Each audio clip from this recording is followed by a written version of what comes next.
দর্শক, আমরা নির্বাচন কমিশনে যেতে চাই এবং সেখানে জাতীয় পরিচয় নিবন্ধন আইন 2023-এ বিদ্যমান পরিস্থিতি সহ নানা বিষয় নিয়ে আলোচনা হয়েছে এবং সাংবাদিকদের সঙ্গে কথা বলছেন কমিশনার। সরাসরি চলে যাচ্ছি সেখানে।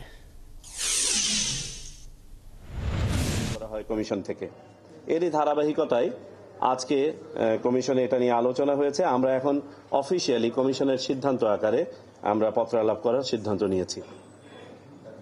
দ্বিতীয় বিষয় যেটি আমরা আলোচনা করেছি সেটি বিশেষ এলাকায় ভোটার নিবন্ধনের ক্ষেত্রে বিশেষ তথ্য ফর্ম, যেটাকে আমরা ফর্ম 2 বলে থাকি, এটার ব্যবহার নিয়ে মাঠ পর্যায় থেকে আমাদের কাছে কিছু ফিডব্যাক এসেছিল যে এই ফর্ম ফিল আপ করতে গিয়ে সাধারণ নাগরিকরা ভোগান্তির শিকার হচ্ছেন, দীর্ঘসূত্রিতার মুখোমুখি পড়ছেন।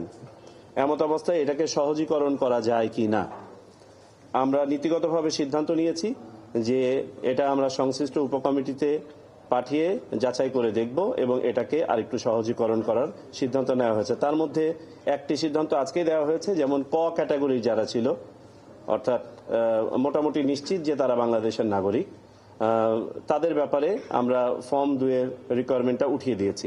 বাকি যে ক্যাটাগরিগুলো আছে সেগুলোর ব্যাপারে সংশ্লিষ্ট কমিটির মাধ্যমে প্রস্তাবনা আমাদের কাছে আসবে। আপনারা জানেন এই 56টি উপজেলা মূলত আমাদের দক্ষিণ পূর্ব দিকের অবস্থিত উপজেলাগুলো, যেখানে রোহিঙ্গা এবং বিদেশি নাগরিকদের ভোটার তালিকায় প্রতারণামূলকভাবে ঢুকে যাওয়ার প্রবণতা ঠেকাতে এই ব্যবস্থা করা হয়েছে এবং এটা চলমান থাকবে। তৃতীয় বিষয় যেটা আমাদের আলোচনা হয়েছে, নির্বাচন কমিশন সচিবালয়ের জনবল কাঠামো এবং সরঞ্জামাদি হালনাগাদের বিষয়ে আলোচনা। এটি সংশ্লিষ্ট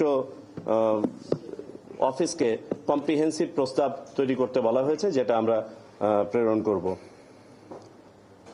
বিবিধ দুটো বিষয় আমরা আলোচনা করেছি, রাদা 3টা বিষয় আলোচনা করেছি।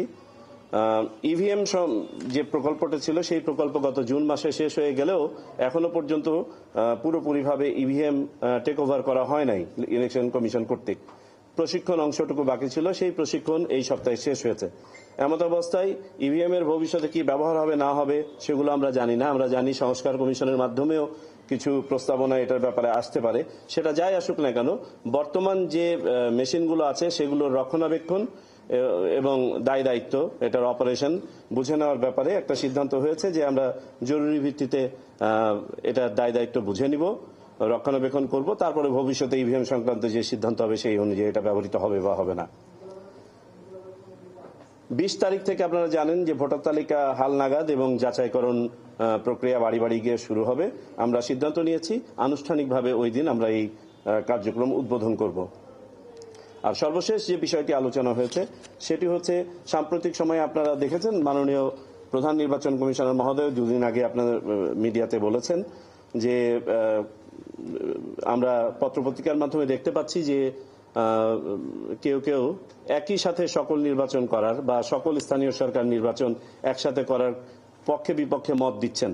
আমরা এটা নিয়ে আলোচনা করেছি, যেহেতু একটা পর্যায়ে গিয়ে এটা আমাদেরকেই কন্ডাক্ট করতে হবে এবং আমাদের প্রস্তুতি নিয়ে আলোচনা করেছি। আমরা সংশ্লিষ্ট সকল আমাদের অনুবিভাগের ফিডব্যাকের আলোকে যেটা বুঝতে পেরেছি, এটা আসলে বাস্তবসম্মত প্রস্তাব নয়, এটা সম্ভব নয়। সকল নির্বাচন একসাথে করাও সম্ভব নয়, আবার সকল স্থানীয় সরকার নির্বাচন একসাথে করা সম্ভব নয়। বিস্তারিত পরে আমরা আরো এটা নিয়ে আলোচনা করব। এই ছিল আজকের সামগ্রিক আলোচনা।